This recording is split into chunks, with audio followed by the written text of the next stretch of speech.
natin para sa lagay ng ating panahon ngayong hapon pa ng September 10, 2024 na kung saan sa ngayon ay patuloy pa rin po nakabagat ang weather system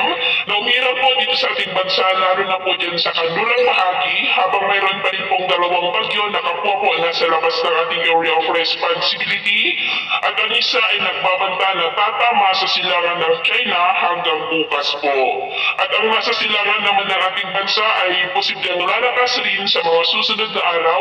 na mas magpapalakas pa ng habagat, lalo na po this weekend. Posible rin na papasok yan dito sa ating area of responsibility, pero yan po sa may northeastern tip boundary at nagbabanta ulit na tumpukin ang China sa mga susunod na araw. At ito nga pinapakita ng forecast model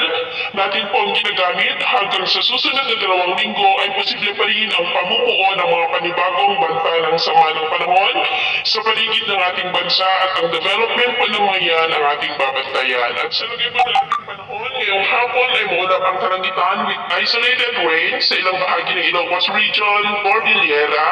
Cagayan Valley, Central Luzon, Metro Manila, Calabarzon, Mimaropa, Bicol, Capiz, Iloilo,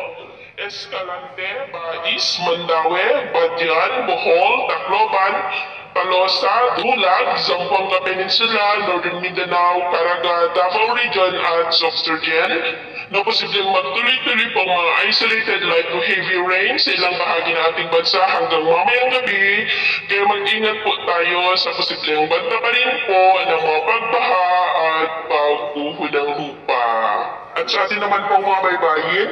wala naman po tayong nakatas na namang gale warning signals, pero ba yung pag-ingat lamang po kung papalaot tayo para mas makaiwas sa mga sakunang